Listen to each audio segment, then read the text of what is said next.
Hello भाई लोग, तो यार कंडीशनल स्टेटमेंट की सीरीज में हमने कंप्लीट कर लिया if statement, else statement, else if statement. तो आगे हम देखने वाले हैं स्विच स्टेटमेंट। तो बिना देरी के चलिए स्टार्ट करते हैं इस वीडियो को।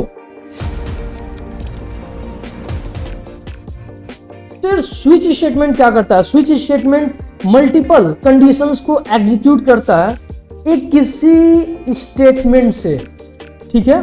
मल्टीपल कंडीशंस को क्या करता है? एग्जीक्यूट करता है। ये सेम काम करता है एल्स इफ ब्लॉक की तरह।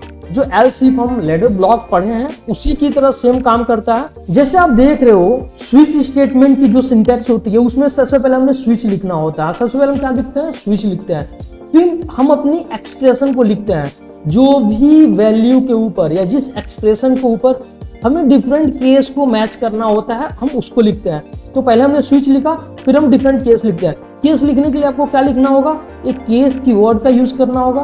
फिर वैल्यू देनी होगी, जो वैल्यू आपको मैच करानी है किससे? ये एक्सप्रेशन से, ये दिए हुए एक्सप्रेशन से, राइट। उसके बाद हम ब्रेक लिखते हैं। ब्रेक बेसिकली क्या करता है? हमें ये बताता है कि भाई इसके अंदर जो लिखा हुआ कोड है वो कब एग्जीक्यूट होना स्टॉप होगा।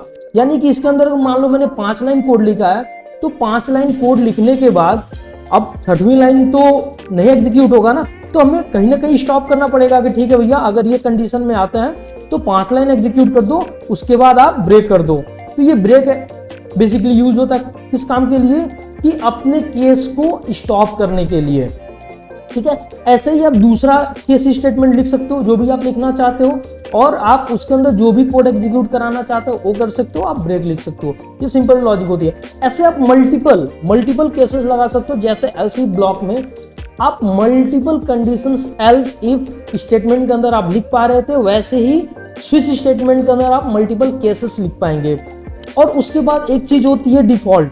डिफॉल्ट वो केस होता है जब आपकी कोई भी केस मैच नहीं करती है।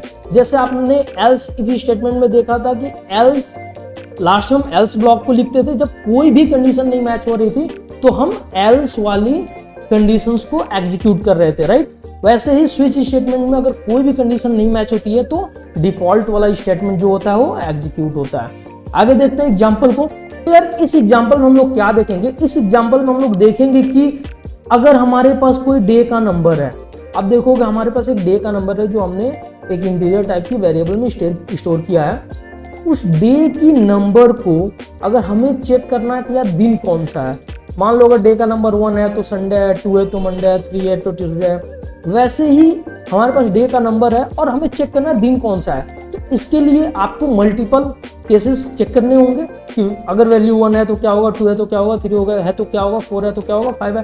तो यहाँ पे हमने क्या यूज किया? स्विच स्टेटमेंट को। अब देखिए यहाँ पे स्विच स्टेटमेंट में हमने सिंपल से क्या किया है कि हमने जो डे नंबर था उसको, जो यहाँ पे एक्सप्रेशन था वहां पे हमने पास कर दिया, राइट। और उसके बाद एक केस चेक किया। यहाँ पे केस में क्या है कि अगर वैल्यू 1 होगी तो क्या होगा? प्रिंट होगा संडे। system.out.println हम यूज करते हैं प्रिंट करने के लिए।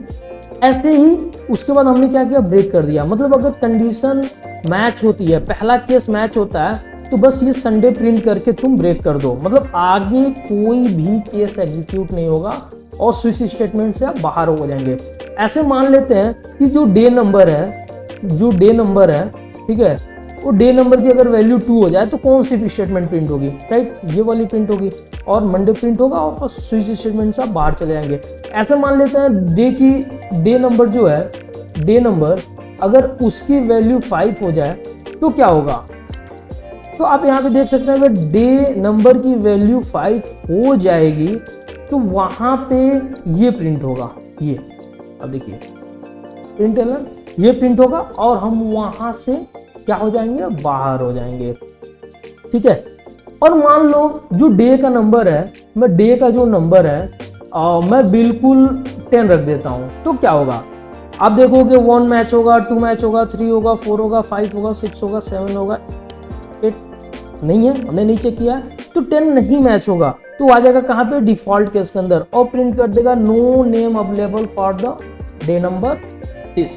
तो यार स्विच स्टेटमेंट में बस इतना ही। आपने देखा कि कैसे हम मल्टीपल कंडीशंस को एक सिंगल एक्सप्रेशन के थ्रू, अगर मल्टीपल वैल्यूज को चेक करना हो तो हम किस तरीके से चेक कर सकते हैं, वहां हम किस तरीके से स्विच स्टेटमेंट यूज करेंगे। अगर कोई भी केस नहीं मैच होता है तो हम डिफॉल्ट को कैसे यूज करेंगे। ठीक है, तो आज की वीडियो में बस इतना ही। मिलते हैं अगली वीडियो में, तब तक के लिए बाय बाय।